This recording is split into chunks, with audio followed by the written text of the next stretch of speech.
UDF Panchali Kochi മേയറാകുമോ? പ്രിയമുള്ള പ്രേക്ഷകരെ, കഴിഞ്ഞ ദിവസം ഞങ്ങൾ ആ പ്രധാനപ്പെട്ട വാർത്ത പുറത്തുവിട്ടിരുന്നു. അതിനെ തുടർന്ന് സകല മാധ്യമങ്ങളും ആ വിഷയം ഏറ്റെടുക്കുകയും ചെയ്തിരുന്നു. കൊച്ചിയിൽ മേയറാക്കുവാൻ കേക്കച്ചൻ നട്ട് നനച്ച് വളർത്തിക്കൊണ്ടുവന്ന ആ UDF പാഞ്ചാലി തയ്യാറെടുക്കുന്നു എന്ന ഒരു വാർത്തയാണ് ഞങ്ങൾ നൽകിയത്. നമുക്കറിയാം, കൊച്ചി കോർപ്പറേഷനുമായി ബന്ധപ്പെട്ട് കേരളത്തിലെ ഏറ്റവും പ്രധാനപ്പെട്ട ഒരു നഗരസഭയാണ്. കേന്ദ്ര ഫണ്ട് ഉൾപ്പെടെ 10,000 കോടി രൂപയുടെ വികസന പ്രവർത്തനങ്ങളാണ് ഇപ്പോൾ ആ നഗരസഭ കേന്ദ്രീകരിച്ച് നടക്കാൻ പോകുന്നത്. അപ്പോൾ എങ്ങനെയും അതിന്റെ ഭരണം പിടിച്ചെടുക്കുക, ആ ഭരണം പിടിച്ചെടുത്തു കഴിഞ്ഞാൽ തന്റെ കയ്യിൽ ഒതുങ്ങുന്ന ഒരു കളിപ്പാവയെ നഗരസഭ മേയറുടെ സ്ഥാനത്ത് പ്രതിഷ്ഠിച്ചു കഴിഞ്ഞാൽ താൻ പറയുന്ന നിലയ്ക്ക് കാര്യങ്ങൾ പോകുമെന്ന് മനസ്സിലാക്കി വർഷങ്ങളായി കേക്കച്ചൻ നട്ടുനനച്ചു കൊണ്ടുവന്ന ആ UDF പാഞ്ചാലിയെ അദ്ദേഹം തന്നെ തുടക്കത്തിൽ തന്നെ പ്രഖ്യാപിച്ചു കഴിഞ്ഞു. ഇവരായിരിക്കും കൊച്ചി നഗരസഭ മേയർ എന്ന തരത്തിലായിരുന്നു തുടക്കം മുതൽ തന്നെ പ്രചരണങ്ങൾ. അതിന് കാരണം നിങ്ങൾക്കറിയാം. ഇവരെയാണ് മീഡിയ സെല്ലിന്റെ തലവി എന്ന നിലയ്ക്ക് പ്രതിഷ്ഠിച്ചിരുന്നത്. ആ മീഡിയ സെല്ലിന്റെ ചുമതലക്കാരി എന്ന നിലയ്ക്ക് അവർക്ക് ആ കൊടുത്ത പദവി അവർ നന്നായി വിനിയോഗിച്ചു.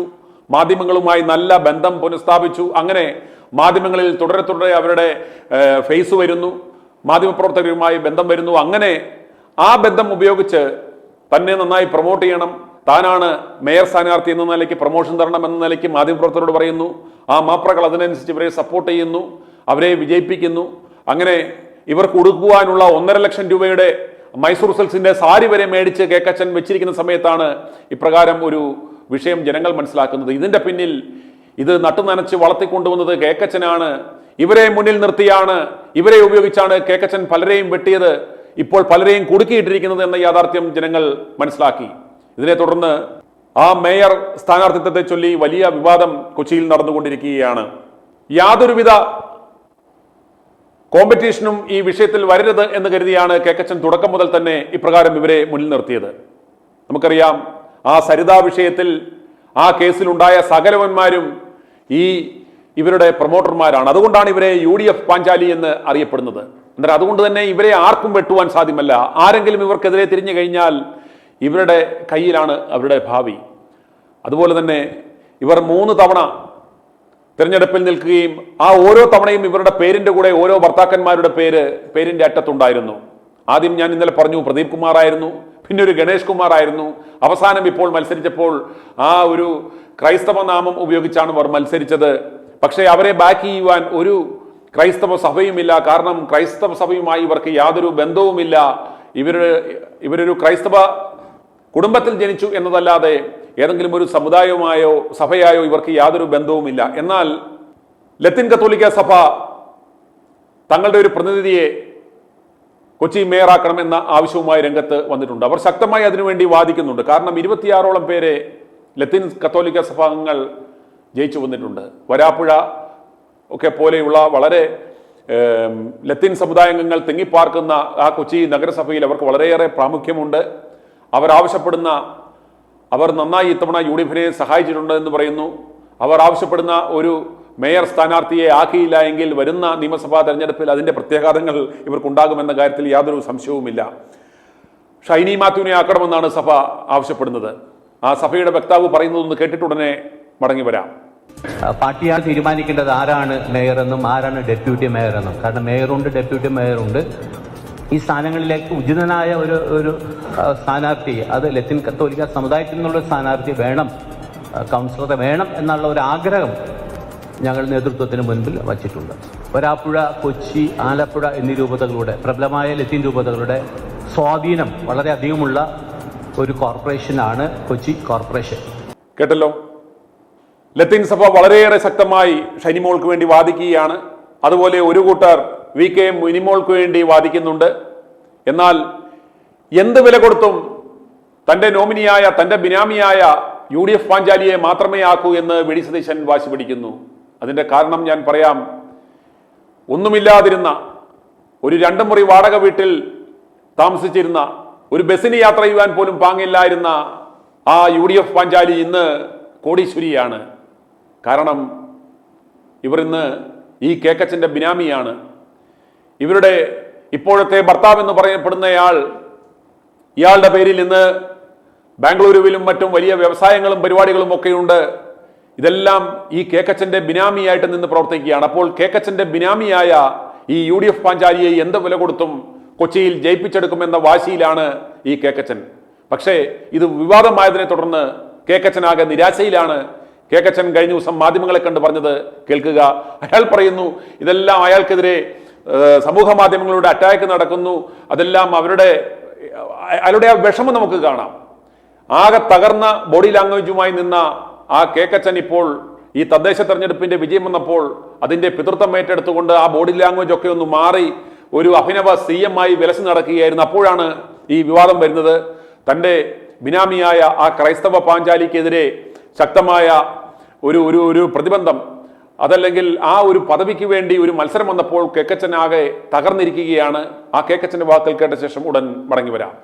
ഞാൻ എല്ലാവരോടും ഒരു കാര്യം പറയാനാഗ്രഹിക്കുന്നു. ഞാനിപ്പോൾ കൊച്ചിയിലെ തന്നെ എല്ലാ പത്രങ്ങളിലും എല്ലാത്തിലും വാർത്തകൾ മേയർ തിരഞ്ഞെടുപ്പുമായിട്ടുള്ള കേരളത്തിൽ കോൺഗ്രസ് പാർട്ടി UDF ചർച്ച ചെയ്തുകൊണ്ടിരിക്കുന്നുള്ളൂ. ഇതിൻ്റെ ഈ ബാക്കിയുള്ള വിശദമായ കാര്യങ്ങൾ നടപടിക്രമങ്ങൾ എങ്ങനെയാണെന്ന് KPCCയിൽ നിന്ന് ഒരു നിർദ്ദേശം വരും. പ്രൊസീജിയർ എങ്ങനെയാണ്? ഞങ്ങൾക്കൊരു പ്രൊസീജിയറുണ്ട്. അത് ആകുന്നില്ല, അവരുടെ സത്യപ്രതിജ്ഞ പോലും 21-ാം തീയതിയല്ലേ. അത് കഴിഞ്ഞിട്ടൊരു പ്രൊസീജിയറുണ്ട്. മേയറെയും ചെയർമാനെയും പ്രസിഡന്റുമാരെയും തിരഞ്ഞെടുക്കാൻ അതിനൊരു പ്രൊസീജിയറുണ്ട്. ആ പ്രൊസീജിയർ അനുസരിച്ച് ജില്ലാ കോൺഗ്രസ് കമ്മിറ്റികളുടെ നേതൃത്വത്തിൽ ഒരു നടപടിക്രമമുണ്ട്. അത് KPCC പ്രസിഡന്റിൽ നിന്ന് പ്രഖ്യാപിക്കും. ആ നടപടിക്രമം അനുസരിച്ച് ചെയ്യുന്നു. അതിനുമുമ്പ് എങ്ങനെ ഞങ്ങൾ മേയറെ തിരഞ്ഞെടുക്കണം? നിങ്ങൾ പറയുമ്പോൾ ഞങ്ങൾക്ക് മേയറെ തിരഞ്ഞെടുക്കാൻ പറ്റുമോ? എല്ലാ ദിവസവും നിങ്ങൾ ഓരോ മേയറെ തിരഞ്ഞെടുക്കുക. നിങ്ങളെന്ന് വെച്ചാൽ പല പത്രങ്ങളും പല മാധ്യമങ്ങളും നിങ്ങൾക്ക് ഇഷ്ടമുള്ള മേയർമാരെ തിരഞ്ഞെടുക്കാൻ പറ്റും. ഞങ്ങൾക്ക് അതിനെങ്കിലുള്ള ഒരു അനുവാദം തന്നില്ല. ഞങ്ങളുടെ നടപടിക്രമം KPCC പ്രസിഡന്റ് പ്രഖ്യാപിക്കാൻ പോകുന്നത്. അതിനുമുമ്പ് DCC പ്രസിഡന്റിന് യോഗം കൂടി തീരുമാനമെടുക്കാൻ പറ്റുമോ? അല്ലെങ്കിൽ ഞാൻ വന്നുകൂടെ വന്ന് ഇന്ന ആളാണ് മേയർ എന്ന് പറയാൻ പറ്റുമോ? ഞങ്ങളുടെ പാർട്ടിയിൽ അതൊന്നും നടക്കില്ല. അതൊക്കെ CPM. ഇന്നലെ പോയി ഒപ്പിട്ട് വന്നിട്ട് സെക്രട്ടറിയേറ്റിൽ ഒരു ചോദ്യം ചോദിച്ചപ്പോൾ അത് അങ്ങനെയാണെന്ന് പറഞ്ഞു. ഏത് ഗവർണറായിട്ട് ഒത്തുതീർപ്പേ ഉണ്ടാക്കിയിട്ട് വന്ന് അങ്ങനെയുള്ള നിങ്ങളെ മാധ്യമങ്ങൾ റിപ്പോർട്ട് സെക്രട്ടറിയേറ്റിൽ ചോദിച്ചു ഇത് ചെയ്യുന്നത് നല്ലതല്ലല്ലോ എന്ന് ചോദിച്ചു. അപ്പോൾ അത് നല്ലതാണ്, അത് അങ്ങനെ ചെയ്യുള്ളൂ എന്ന് പറഞ്ഞു. എനിക്കങ്ങനെ പറയാൻ പറ്റുമോ? ഈ ഷിയാസ് സമ്മതിക്കില്ല ഞാനങ്ങനെ പറഞ്ഞ. ഞങ്ങളുടെ പാർട്ടിയിൽ അത് നടക്കില്ല. അത് വേറെ തീരുമാനിക്കുന്നത് ഞാനല്ല, DCC പ്രസിഡന്റും അല്ല. അതിനൊരു നടപടിക്രമം വരും. ആ നടപടിക്രമം KPCC നിന്ന് തന്നാൽ അതനുസരിച്ച് ജില്ലാ കോൺഗ്രസ് കമ്മിറ്റി മീറ്റിംഗ് വിളിച്ച് കൗൺസിലർമാരുടെ യോഗം ചേർന്ന് അവരുടെ അഭിപ്രായമൊക്കെ കിട്ടുക. അല്ലെങ്കിൽ മോളിൽ നിന്ന് കെട്ടിയെടുക്കുകയല്ല മേയർ. അതിപ്പോൾ എന്ത് ചെയ്യാൻ പറ്റും? നമുക്ക് സോഷ്യൽ മീഡിയയുടെ വായി മൂടിക്കെട്ടാൻ നമുക്ക് എന്തെങ്കിലും പറ്റുമോ? എന്നെപ്പറ്റി എന്തൊക്കെയാണ് പറയണത് സോഷ്യൽ മീഡിയയിൽ? ഇപ്പോൾ കുറച്ച് ദിവസമായിട്ട് കുറവുണ്ട്. അതൊന്നുമില്ല. കോൺഗ്രസ് അനുഭവ ഗ്രൂപ്പൊന്നും അങ്ങനെ അവർക്ക് അറിയാമല്ലേ.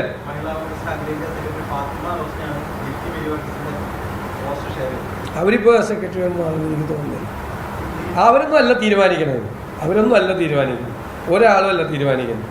ഇത് പാർട്ടി നിർദ്ദേശിച്ചിരിക്കുന്ന നടപടിക്രമം. അത് അയച്ചിട്ടില്ല KPCC നിന്ന് അയക്കുള്ളൂ. അത് കിട്ടിയിട്ട് വേണ്ടി ഞങ്ങൾക്കൊന്നും വിളിക്കാൻ.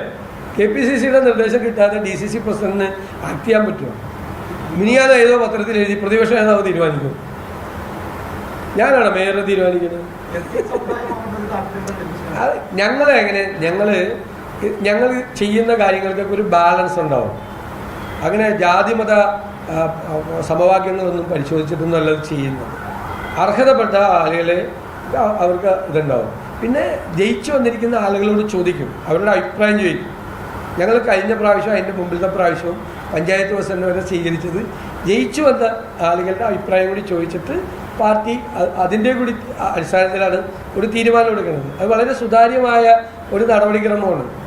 CPM സംസ്ഥാന കമ്മിറ്റി ഓഫീസിൽ നിന്ന് തീരുമാനിക്കുന്ന പോലെയല്ല. അങ്ങനെയല്ല. ഞങ്ങൾ ജനാധിപത്യ പാർട്ടിയാണ്. നിങ്ങൾ ദയവീതി ഞങ്ങളെ ഉപദ്രവിക്കില്ല. ഇതിലൊന്നും ആ ജയിച്ചതിൻ്റെ ഗ്രേസ് കളയല്ല ഇങ്ങനെ പറഞ്ഞു. ഞങ്ങളതിൻ്റെ നടപടിക്രമം ആരംഭിച്ചിട്ടില്ല. ഒന്നാ ജയിച്ച എല്ലാവരും സന്തോഷിച്ച് എല്ലാവരും നാട്ടിലൊക്കെ പോയി നന്ദിയൊക്കെ പറഞ്ഞുകൊണ്ടിരിക്കുന്ന സമയമാണ്. ഞാൻ അത്ഭുതപ്പെടും. എല്ലാ ദിവസവും വാർത്തയാണ് കൊച്ചിയിൽ ആരാണ് മേയർ എന്ന് പറഞ്ഞിട്ട്. അങ്ങനെ കേക്കച്ചൻ കൃത്യമായി ഇവിടെ പറഞ്ഞു വെക്കുകയാണ്, മതമേലധ്യക്ഷന്മാരോ സഭകളോ ഒന്നുമല്ല ഞങ്ങളുടെ മേയറെ തീരുമാനിക്കുന്നത്. അത് ഞങ്ങൾ കൃത്യമായി തീരുമാനിക്കും. കൃത്യമായി ആരെയാക്കണമെന്ന് ഞങ്ങൾക്കറിയാം. അത് ഞങ്ങളുടെ പാഞ്ചാലിയാക്കുമെന്ന് ഇദ്ദേഹം കൃത്യമായി പറഞ്ഞു വെക്കുകയാണ്. കെകച്ചൻ അപ്രകാരം ഒരു നടപടിയിലേക്ക് പോയാൽ വരും ദിവസങ്ങളിൽ വലിയ പ്രത്യാഘാതങ്ങൾ കൊച്ചിയിൽ ഉണ്ടാകുമെന്ന കാര്യത്തിൽ യാതൊരു സംശയവുമില്ല. ഈ പാഞ്ചാലിയുടെ സകല പിന്നാമ്പുറ കഥകളും പുറത്തു വരും. അതുപോലെ ഇവരുടെ ഭർത്താവായിരിക്കുന്ന ആ കൊടും ക്രിമിനൽ, ഞാൻ ഇന്നലെ സൂചിപ്പിച്ചു, നിലമ്പൂരിലെ ഒരു മുസ്ലിം തടി വ്യാപാരിയുടെ രണ്ടാമത്തെ മകളെ പിഴപ്പിച്ച് ഗർഭിണിയാക്കി കൊച്ചുണ്ടാക്കി കടന്നു കളഞ്ഞ ആ മഹാൻ, അയാളുടെ സകല തട്ടിപ്പ് കഥകളും ഇപ്പോൾ പുറത്തുവരും. ആ സ്ത്രീ തന്നെ പുറത്തുവരും. ആ മേയറുടെ സത്യപ്രതിജ്ഞ ദിവസം തന്നെ വലിയ പ്രതിസന്ധി ഉണ്ടാവും. അങ്ങനെ ഈ UDF-നുണ്ടായ സകല ആ നേട്ടങ്ങളും ആ ഒരൊറ്റ വിഷയത്തിൽ കൊച്ചിയിൽ നശിക്കും. ആ കെകച്ചൻ ഒരുക്കിയ പെണ്ണ് കേസിൽ തന്നെ നശിക്കാൻ പോകുന്ന ഒരു അവസ്ഥയിലേക്ക് എത്തുമെന്ന കാര്യത്തിൽ യാതൊരു സംശയവും വേണ്ട. കെകച്ചന്റെ ധൈര്യം എന്ന് പറയുന്നത് ഈ UDF പാഞ്ചാലിയാണ്. UDF-ന്റെ ഗതികേട് എന്ന് പറയുന്നത് ഈ പാഞ്ചാലിക്കെതിരെ ശബ്ദിക്കുവാൻ ഈ മുതിർന്ന പല നേതാക്കന്മാർക്കും ഇന്ന് സാധിക്കില്ല. കാരണം അത് ഞാൻ പറയാതെ തന്നെ നിങ്ങൾക്ക് അറിയാം. അതാണ് ഈ കെകച്ചന്റെ വിജയവും. എപ്പോഴും ഈ തേൻകണി ഉപയോഗിച്ച് തന്റെ ലക്ഷ്യം കണ്ടിരുന്ന ഈ കെകച്ചൻ ഈ കൊച്ചി മേയർ തെരഞ്ഞെടുപ്പിലും UDF പാഞ്ചാലിയെ മുന്നിൽ നിർത്തി തന്റെ ലക്ഷ്യം കാണുമോ എന്ന് നമുക്ക് കണ്ടറിയാം. അതിനധികം സമയമൊന്നും വേണ്ട. ഏതാനും മണിക്കൂറുകൾക്കുള്ളിൽ കെകച്ചന്റെ ആ UDF പാഞ്ചാലി കൊച്ചി മേയറാകുമോ? ഇതുപോലെ ഒരു വ്യക്തി കൊച്ചിയുടെ നഗരാധിപയാകുമോ എന്ന ആകാംക്ഷയിലാണ് കൊച്ചിയിലെ കോൺഗ്രസ് പ്രവർത്തകർ. i2i News, an eye for truth.